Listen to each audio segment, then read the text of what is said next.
ومن يدع مع الله إلها آخر لا برهان له به فإنما حسابه عند ربه، جو شخص بھی اللہ کو چھوڑ کر کسی اور کو پکارے، جو شخص بھی مددگار اللہ کے علاوہ کسی اور کو سمجھے، اور ان معاملات میں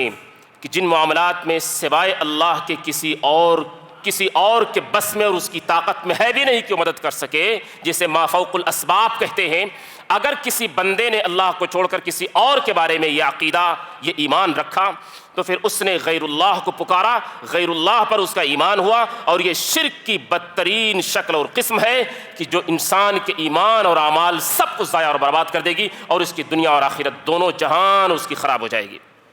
کوئی بھی جادوگر اس وقت تک جادوگر ہو ہی نہیں سکتا جب تک کہ وہ اپنے آپ کو دائرہ اسلام سے خارج نہ کر دے، جب تک کہ وہ کفر کا بار بار ارتکاب نہ کرے، جب تک کہ وہ شرک اکبر اس کی زندگی میں بار بار نہ پایا جائے، جب تک کہ کبیرہ گناہ اس کی زندگی کا حصہ نہ بن جائے، تب تک کوئی جادوگر ہو ہی نہیں سکتا ہے۔ ایسے جادوگروں کے پاس جانا اور ان جادوگروں کا آپ کا احوال بتانا، آپ کے معاملات کے حل کرنے کا دعویٰ کرنا، اور آپ کا انہیں علم غیب جاننے کا عقیدہ رکھنا، یہ جادوگر پہلے سے ہی کفر و شرک کی حالت میں تھا اور دائرہ اسلام سے باہر تھا، آپ اس کے پاس گئے، اس نے آپ کو بھی اپنے راستے پہ چلا کے سارا معاملہ ضائع اور برباد کر دیا، آپ کی دنیا اور آخرت دونوں ضائع ہو جائے گی۔ کہ اس امت کا ایک بڑا طبقہ آج قبروں پہ سجدے کو اپنے لیے جائز سمجھتا ہے، خود بھی سجدہ ریز ہوتے ہیں قبروں پر، اپنی معصوم اولاد کو بھی سجدے کراتے ہیں، یعنی بچپن سے ہی شرک ان کے اندر داخل کرتے ہیں۔ یہ خوفناک نظارہ میں نے خود اپنی آنکھوں سے دیکھا ہے، خود بھی قبروں پہ سجدہ ریز ہو رہے ہیں، اپنی معصوم اولاد سے بھی سجدہ کرا رہے ہیں۔ اللہ عز و جل فرماتے ہیں وَإِذَا سَأَلَكَ عِبَادِي عَنِّي فَإِنِّي قَرِيب۔ بڑی آسانی سے اس امت کا ایک بڑا طبقہ اپنی بیماری سے شفا کے لیے کہیں اور جاتا ہے، ہاتھ اٹھاتا ہے، کسی اور سے جا کر فریاد کرتا ہے، جبکہ کسی بھی تکلیف سے باہر نکلنے کے لیے، کسی بھی طرح کی بیماری سے شفایابی کے لیے دعائیں صرف اور صرف اللہ وحدہ لا شریک سے ہی کی جا سکتی ہے۔ اللہ فرماتے ہیں وَإِذَا سَأَلَكَ عِبَادِي عَنِّي فَإِنِّي قَرِيب۔ جب میرا کوئی بندہ مجھ سے دعاؤں کے لیے ہاتھ اٹھاتا ہے یا اپنی پیشانی کو زمین پر رکھ کر مجھ سے شفا کے لیے مجھ سے دعائیں کرتا ہے، مجھ سے شفا طلب کرتا ہے، تو میں اس وقت اس سے بے حد قریب ہو چکا ہوتا ہوں۔ جب وہ مجھ سے دعائیں کرتا ہے، میں اس کی دعاؤں کو سنتا، اس کی فریاد کو قبول کرتا اور اس کی مرادیں پوری کرتا ہوں۔ یہ صفت صرف اللہ کی ہے اور یہ کام صرف اللہ کے لیے ہی اکیلے جائز ہے۔ اگر ان میں سے تھوڑا سا بھی کام کسی اور کے لیے جائز اور روا سمجھا گیا تو شرک یہ نہیں تو پھر اور کیا ہے؟ وَقُلْ جَاءَ الْحَقُّ وَزَهَقَ الْبَاطِلُ إِنَّ الْبَاطِلَ كَانَ زَهُوقًا۔ السلام علیکم ورحمۃ اللہ وبرکاتہ۔ الحمد للہ رب العالمین والصلاة والسلام علی نبینا محمد وعلی آلہ واصحابہ ومن تبعهم بإحسان إلى يوم الدین۔ قال الله تعالى أعوذ بالله السميع العليم من الشيطان الرجيم من همزه ونفخه ونفسه الذين آمنوا ولم يلبسوا إيمانهم بظلم أولئك لهم الأمن وهم مهتدون۔ وقال تعالى أعوذ بالله من الشيطان الرجيم وما يؤمن أكثرهم بالله إلا وهم مشركون۔ وقال رسول الله صلى الله عليه وسلم لا تقوم الساعة حتى تلحق قبائل من امتی بالمشرکین۔ ہم سب کو یہ بات معلوم ہے اور سب سے مضبوطی کے ساتھ معلوم رہنی بھی چاہیے کہ اس زمین پر سب سے خطرناک اور سب سے بڑا جرم اور گناہ شرک ہے۔ اللہ عز و جل کے یہاں کسی طور پر بھی ذرہ برابر بھی شرک کی معافی نہیں ہے۔ سب سے زیادہ اللہ وحدہ لا شریک کو اگر کسی گناہ سے نفرت ہے تو وہ شرک ہے، کہ کوئی بندہ اللہ کی ذات، اس کی صفات، یا یوں کہیں کہ اس کی ربوبیت، الوہیت یا اسماء و صفات میں کسی غیر کو بھی شریک ٹھہرائے، یا دوسرے الفاظ میں یوں سمجھیں کہ عبادت کی جو بھی شکلیں ہیں، تھوڑی سی بھی کوئی چیز بندہ اللہ کے علاوہ کسی غیر کے لیے کرے تو اگر شرک کسی طور پر بھی کسی مرد، کسی عورت، کسی چھوٹے اور کسی بڑے کے اندر پایا گیا تو اللہ وحدہ لا شریک کا صاف اور کھلے لفظوں میں یہ اعلان ہے کہ جو شخص ومن یشرک باللہ فقد حرم اللہ علیہ الجنہ ومأواہ النار وما للظالمین من انصار، جو شخص اللہ کے ساتھ کسی کو شریک ٹھہرائے گا اس کی ربوبیت میں، اس کی الوہیت میں یا اس کے اسماء و صفات میں، کسی بھی ایسے معاملے میں کہ جو صرف اور صرف اللہ وحدہ لا شریک کے لیے خاص ہے، اس میں سے تھوڑی سی بھی کوئی چیز اگر کسی بندے نے کسی نبی کے لیے، کسی ولی کے لیے، کسی پیر فقیر کے لیے، کسی امام یا کسی بزرگ کے لیے ثابت کرنے کی کوشش کی یا عقیدہ رکھا، تو اللہ کا کہنا ہے کہ ایسے شخص کے اوپر اللہ نے جنت کو ہمیشہ کے لیے حرام کر دیا ہے، جنت کو اللہ نے ہمیشہ کے لیے حرام کر دیا ہے، اس کا ٹھکانہ جہنم ہی ہے۔ اتنی سخت اور شدید وعید اللہ رب العالمین نے شرک کے بارے میں فرمائی۔ بغیر توبہ اور بغیر تجدید ایمان کے اگر اس کی موت ہو جائے تو پھر معاملہ ختم، اس کی معافی کا جو بھی راستہ بن سکتا تھا وہ راستہ بند ہو جائے گا، اس کا چیپٹر ہمیشہ کے لیے کلوز۔ ان اللہ لا یغفر ان یشرک بہ ویغفر ما دون ذلک لمن یشاء، اللہ عز وجل شرک کو کبھی معاف نہیں فرمائیں گے۔ شرک کے علاوہ جو دوسرے گناہ ہیں وہ اللہ کی مشیت کے تحت ہیں۔ کچھ لوگوں نے اس کا یہ مطلب سمجھ لیا ہے کہ شرک کے علاوہ جو بھی گناہ کرو سب معاف ہو جائے گا، وہ معافی ممکن ہے لیکن وہ اللہ کی مشیت کے تحت ہے۔ جس گناہ کو شرک کے علاوہ اللہ چاہیں گے تو معاف کر دیں گے، اور جس گناہ کے بارے میں اللہ چاہیں گے تو اس کی سزا دے کر کے پھر اس کو اس جہنم سے باہر نکالیں گے، لیکن معافی بہرحال ممکن ہے۔ لیکن شرک ایک ایسا جرم، ایک ایسا گناہ ہے کہ جس کی معافی کے لیے کوئی راستہ نہیں ہے۔ ایک بڑا تاثر اس امت میں یہ پایا جاتا ہے، خاص طور سے بر صغیر کے لوگوں میں، یہ سب کانٹیننٹ کے لوگوں میں یہ خیال پایا جاتا ہے کہ شرک مسلمان نہیں کرتا ہے، یا مسلم قوم میں شرک نہیں پایا جا سکتا ہے۔ شرک کا مطلب وہ یہ سمجھتے ہیں کہ شرک صرف اسی چیز کا نام یا اسی عمل کا نام ہے کہ اگر کوئی کسی بت کے سامنے اپنا سر جھکا دے، اپنی پیشانی جھکا دے، یا کسی اسٹیچو کے سامنے وہ جھک جائے، یا اور شرک کے جو دوسری قوموں میں جو مثالیں پائی جاتی ہیں، یہ امت کے بہت سارے افراد سمجھتے ہیں کہ شرک صرف وہی ہے اور صرف انہی قوموں کے ساتھ خاص ہے، اس امت مسلمہ میں شرک نہیں پایا جا سکتا، حالانکہ ایسی بات نہیں ہے۔ اللہ فرماتے ہیں الذین آمنوا ولم یلبسوا ایمانہم بظلم اولئک لہم الامن وہم مہتدون، اس امت میں بھی، اسلام قبول کرنے والوں میں بھی، ایمان کا دعویٰ کرنے والوں میں بھی شرک عین ممکن ہے۔ اللہ فرماتے ہیں کہ جو شخص ایمان لائے اور اپنے ایمان کے ساتھ اس نے ظلم یعنی شرک کی آمیزش نہ کی، اس کا ایمان شرک سے پاک رہا، اس کی توحید کے اندر اخلاص رہا، اس کے اندر کفر نہیں پایا گیا، تو یہی لوگ امن میں ہیں اور یہی ہدایت یافتہ ہیں۔ یہ آیت اس بات پر صاف طور پر دلیل ہے کہ ایمان رکھنے والوں میں بھی شرک کا پایا جانا ممکن ہے، اور اللہ عز وجل کسی بھی ایمان والے کی ایمان کو اسی وقت قبول فرمائیں گے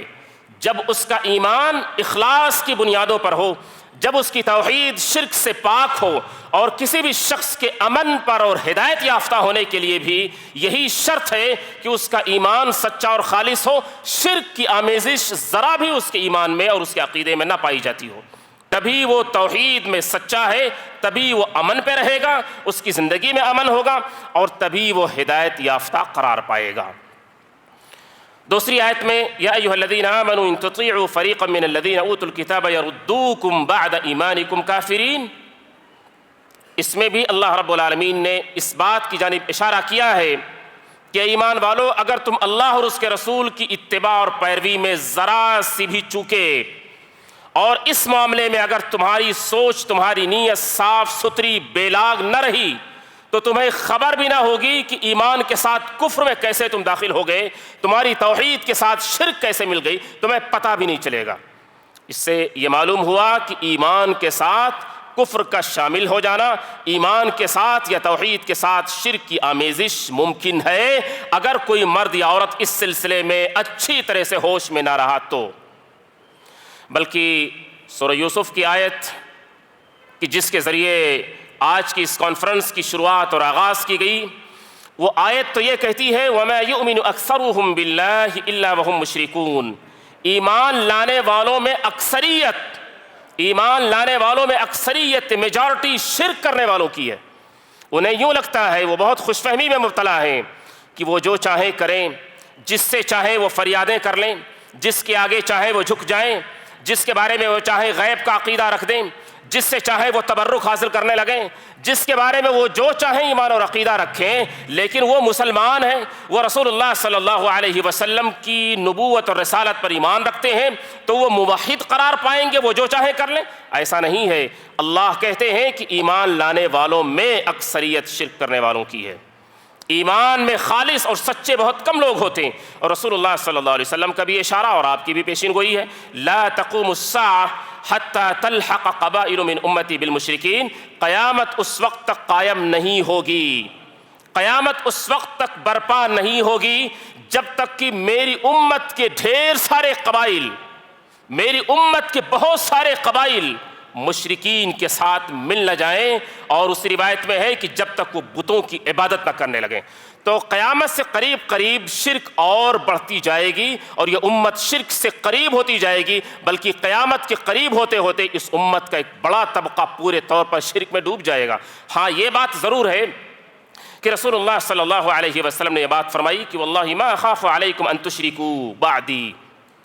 پوری امت کہ جس طرح دوسری امتیں اور دوسری قومیں سر سے پیر تک مکمل پوری امت شرک میں ڈوب گئی، بہت ساری پہلی کی امتیں،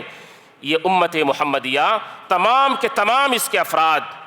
شروع سے آخر تک یا سر سے لے کر پیر تک شرک میں نہیں ڈوبیں گے، اس کی اکثریت شرک میں جائے گی، لیکن اللہ عز و جل اسی امت میں ایک طبقے کو، ایک جماعت کو اللہ ہمیشہ قیامت تک کھڑا رکھیں گے اور قائم رکھیں گے کہ جو جماعت، جو چھوٹا سا طبقہ توحید پر قائم ہوگا اور اس کے بعد وہ آخری دم تک توحید کی خاطر ساری کوششیں کرتا رہے گا۔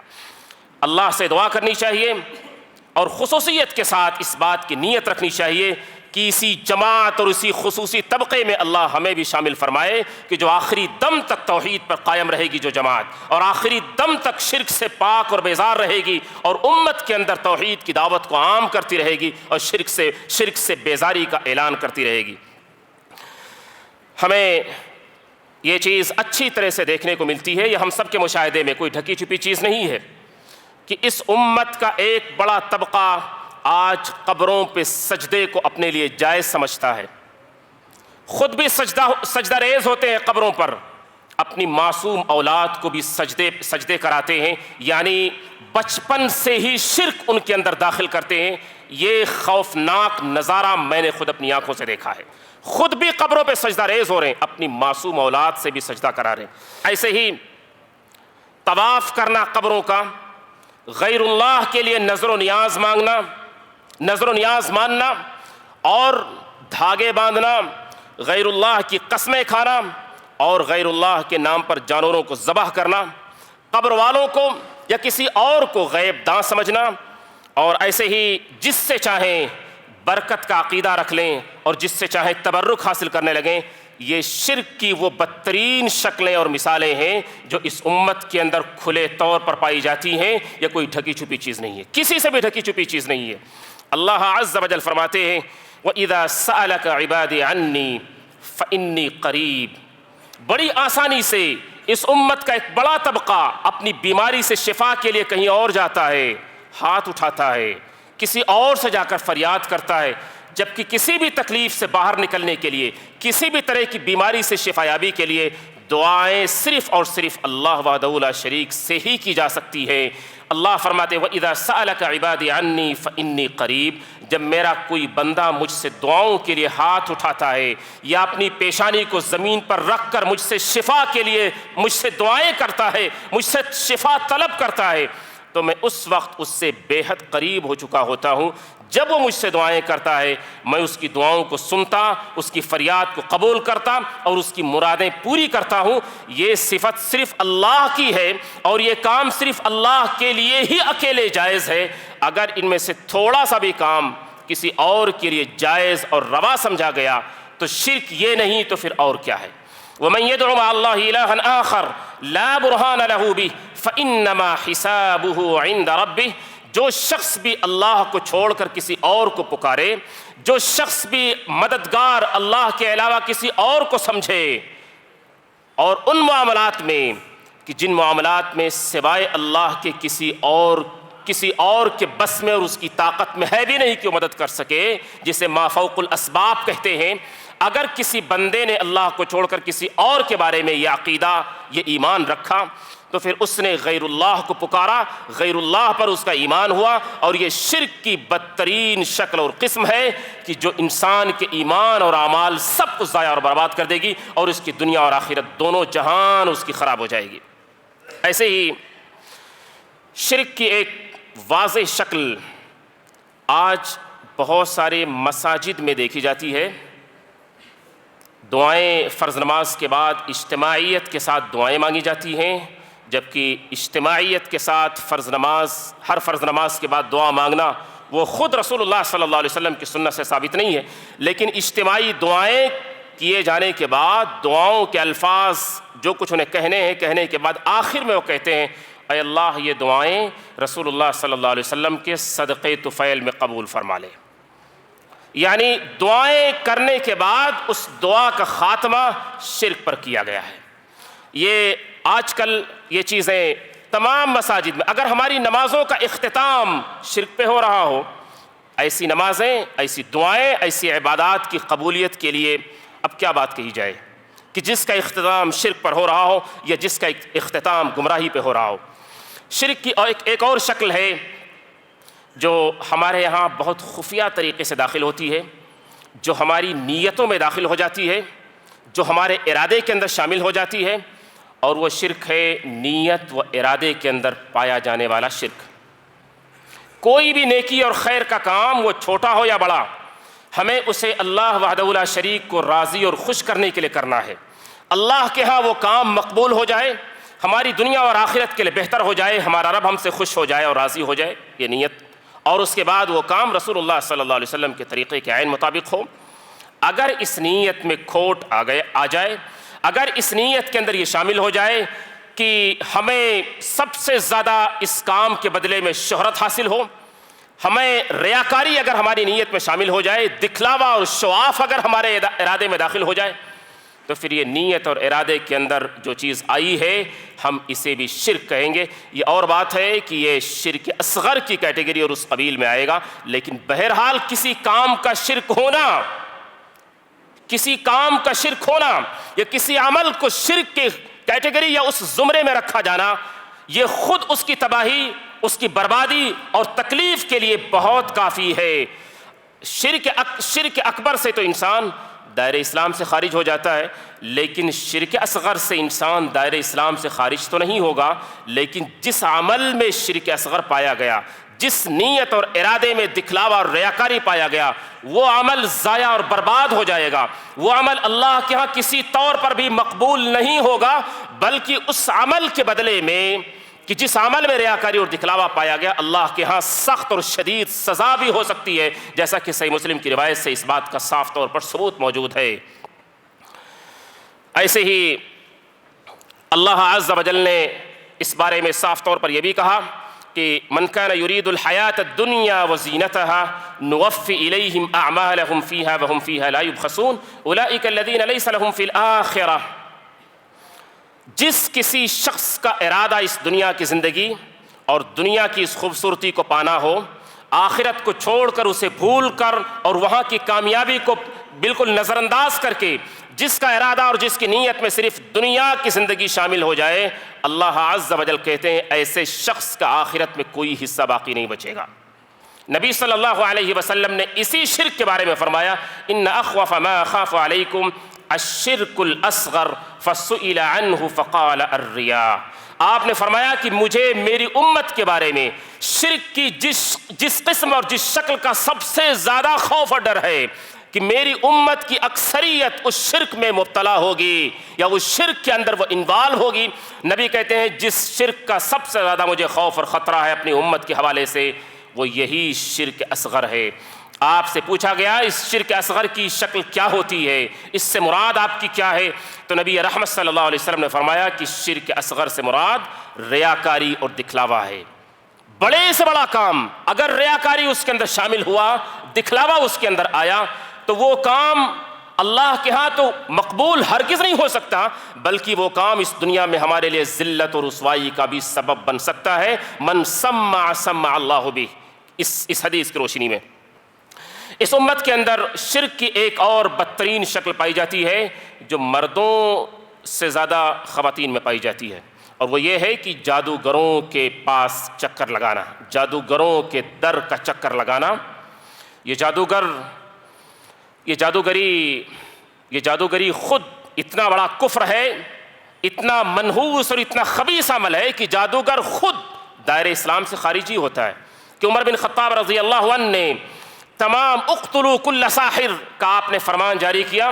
اپنے تمام گورنروں کے نام کہ جتنے بھی جادوگر ملیں تمام جادوگروں کی گردن مار دی جائے۔ وہ حق نہیں رکھتے ہیں کہ سماج میں زندہ رہیں، کیونکہ دوسروں کی زندگی، دوسروں کے صحت اور ان کے رشتے ناطے سے یہ کھلواڑ کرتے ہیں، اسے برباد کرتے ہیں، یہ حق نہیں رکھتے کہ یہ دنیا میں رہیں۔ کوئی بھی جادوگر اس وقت تک جادوگر ہو ہی نہیں سکتا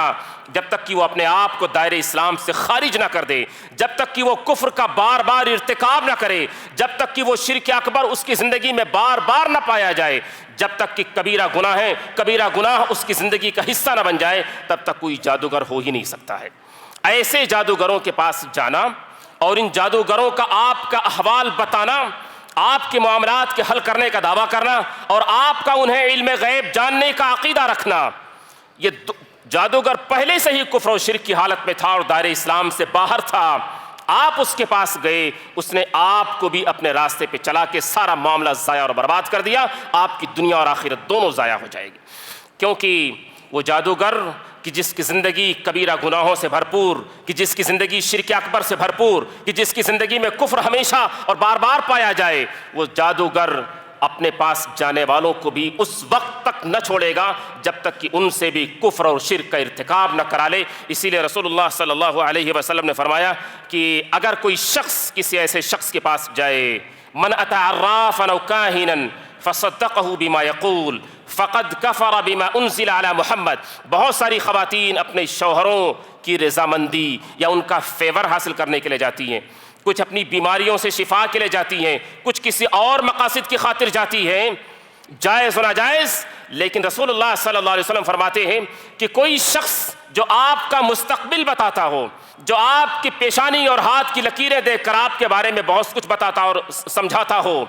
کہ جس کو دیکھ کر کے لوگ فوراً اپنا ہتھیار ڈال دیتے ہوں کہ یہ بہت پہنچا ہوا آدمی ہے، لیکن ایسے شخص کے پاس جانا اور اس کی بات پر ہاں کرنا اور اس کی تصدیق کرنا، نبی کہتے ہیں فقد کفر بما انزل علی محمد، یہ اتنا بڑا جرم ہے کہ اس نے محمد صلی اللہ علیہ وسلم پر اتری ہوئی اور نازل ہوئی شریعت کا انکار کر دیا۔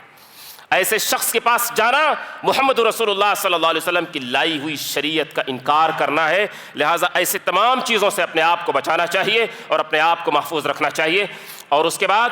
ابراہیم علیہ السلام جنہیں ہم توحید کا امام کہتے ہیں، جنہیں اللہ نے ان ابراہیم کان امۃ قانتا للہ حنیفا ولم یک من المشرکین کہا، کہ توحید کے امام ہیں، تنہا ایک امت ہے، شرک سے پاک ہیں، کہ اللہ نے بار بار ان کی توحید پر مضبوطی اور شرک سے برات کا اظہار اور اعلان کیا قرآن کریم میں۔ وہ ابراہیم علیہ السلام شرک سے محفوظ رہنے کے لیے اپنے آپ کے لیے اور اپنی اولاد کے لیے اللہ سے دعا کرتے ہیں۔ ہمیں کبھی شرک کے بارے میں بہت غلط فہمی کا شکار نہیں ہونا چاہیے، کبھی اوور کانفیڈنٹ نہیں ہونا چاہیے کہ ہم توحید پر ہیں، ہماری اولاد توحید پر ہے۔ الشرک فیکم اخفی من دبیب النمل، ہمارے اندر بھی، ہماری بیوی بچوں کے اندر بھی کبھی کبھار یہ عین ممکن ہے، ہمیں پتہ نہ چلے، کبھی کسی مسئلے کو سمجھنے میں ہم سے چوک ہو جائے اور یہ شرک بڑی آہستگی کے ساتھ ہماری زندگی میں اور ہمارے ایمان میں داخل ہو جاتا ہے، ہمیں پتہ بھی نہیں چلتا۔ نبی کہتے ہیں باریک چونٹی سے بھی زیادہ خفیہ طریقے سے داخل ہوتا ہے۔ لہٰذا اس خفیہ طریقے سے داخل ہونے والے شرک سے بچنے کے لیے اپنے آپ کے لیے اور اپنی اولاد کے لیے اللہ سے دعائیں کریں کہ جس طرح ابراہیم علیہ السلام نے کیا، وَجْنُبْنِي وَبَنِيَّ أَن نَعْبُدَ الْأَصْنَامَ، اے میرے رب تو مجھے بھی، میری اولاد کو بھی، یا ہم سب کو بھی اور ہماری اولاد کو بھی شرک سے اور بتوں کی عبادت سے محفوظ کر لے۔ اور رسول اللہ صلی اللہ علیہ وسلم کی سکھلائی ہوئی دعا